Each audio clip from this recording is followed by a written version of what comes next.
ఆయుధాలను వదిలేస్తామని Maoist party సంచలన ప్రకటన చేసింది. సాయుధ పోరాటాన్ని తాత్కాలికంగా విరమిస్తున్నట్లు మావోయిస్టు అధికార ప్రతినిధి అభయ్ పేరిట ప్రకటన విడుదల చేసింది. కేంద్రం కూడా కాల్పుల విరమణ ప్రకటించాలని కోరింది. పార్టీ ప్రధాన కార్యదర్శి బస్వరాజ్ ఆలోచనలకు అనుగుణంగానే కేంద్రంతో శాంతి చర్చలు ఉంటాయని స్పష్టం చేసింది. పార్టీలోని సహచరులను కలిసేందుకు నెల రోజులు సమయం ఇవ్వాలని విజ్ఞప్తి చేసింది.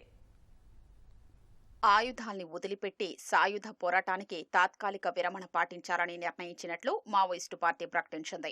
దేశంలోని పీడిత ప్రజల సమస్యల పరిష్కారం కోసం ప్రజా పోరాటాల్లో పాల్గొంటామని పేర్కొంది. ఈ మేరకు పార్టీ అధికార ప్రతినిధి అభయ్ పేరుతో తాజాగా ఓ ప్రకటన విడుదల చేసింది. అభయ్ పేరుతో చెలామణి అవుతున్న కిషన్జీ సోదరుడు మల్లోజుల వేణుగోపాల్ తాజా చిత్రాన్ని ఈ ప్రకటనలో ముద్రించడంతో పాటు తమ నిర్ణయంపై ప్రజలెవరైనా అభిప్రాయాలు పంచుకునేందుకు ఈమెయిల్, ఫేస్బుక్ ఐడీలను మావోయిస్టు పార్టీ ప్రకటించింది.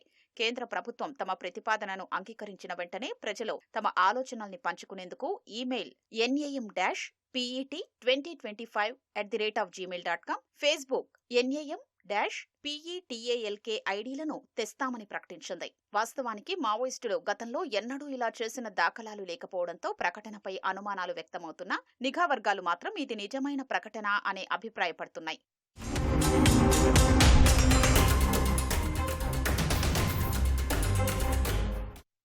ఆగస్టు 15వ తేదీతో ఉన్న ఈ ప్రకటన నెల రోజుల తర్వాత మంగళవారం వెలుగులోకొచ్చింది. ప్రధాని, హోంమంత్రి, మావోయిస్టు ప్రభావిత ప్రాంతాల ముఖ్యమంత్రులు, హోంమంత్రులతో పాటు శాంతి చర్చలకు అనుకూల వైఖరిని అవలంబించిన పాలక, ప్రతిపక్ష పార్టీలు శాంతి కమిటీ సభ్యుల ముందు తమ వైఖరిని స్పష్టం చేస్తున్నామని మావోయిస్టు పార్టీ ప్రకటించింది. ఈ ఏడాది మార్చి చివరి నుంచి తమ పార్టీ ప్రభుత్వంతో శాంతి చర్చలకు నిజాయితీగా ప్రయత్నిస్తోందని మావోయిస్టు పార్టీ పేర్కొంది. మే 10న పార్టీ ప్రధాన కార్యదర్శి స్వయంగా పార్టీ కేంద్ర కమిటీ ప్రతినిధి అభయ్ పేరుతో ప్రకటన విడుదల చేశారు. పార్టీ ఆయుధాల్ని వదులుకుంటున్నట్లు ప్రస్తావించారు. ప్రభుత్వానికి కాల్పుల విరమణ ప్రతిపాదించారు. అత్యంత కీలకమైన ఈ అంశంపై పార్టీ అత్యున్నత నాయకత్వ సహచరులతో సంప్రదించడానికి నెల సమయం కోరారు.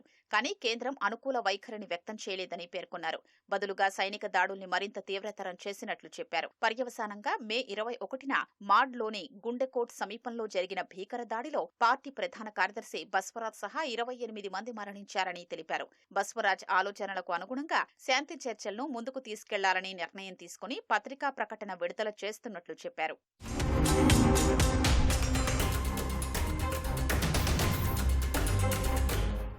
ఆయుధాల్ని విడిచి జనజీవన స్రవంతిలో చేరాలని దేశ ప్రధాని చేసిన సూచన దృష్ట్యా తాము ఆయుధాల్ని వదలాలని నిర్ణయించుకున్నట్లు తెలిపారు.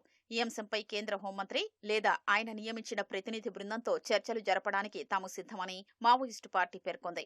పార్టీకి ఈ అంశాన్ని వివరించి శాంతి చర్చల్లో పాల్గొనే సహచరులతో ఒక ప్రతినిధి బృందాన్ని ఏర్పాటు చేస్తామని తెలిపింది. దేశవ్యాప్తంగా వివిధ రాష్ట్రాల్లో పనిచేస్తున్న సహచరులు జైళ్లలో ఉన్న వారితో సంప్రదించేందుకు తమకు నెల రోజుల సమయం ఇవ్వాలని పార్టీ కోరింది. ఈ విషయమై ప్రభుత్వంతో వీడియో కాల్ ద్వారా తమ అభిప్రాయాల్ని పంచుకోవడానికి సిద్ధమని పేర్కొంది. అందువల్ల నెల రోజుల పాటు కాల్పుల విరమణ ప్రకటించి గాలింపు చర్యల్ని నిలిపివేయడం ద్వారా శాంతి ప్రక్రియను ముందుకు తీసుకెళ్లడం అనేది కేంద్రం అనుకూల వైఖరిపై ఆధారపడి ఉంటుందని అభయ్ వివరించారు.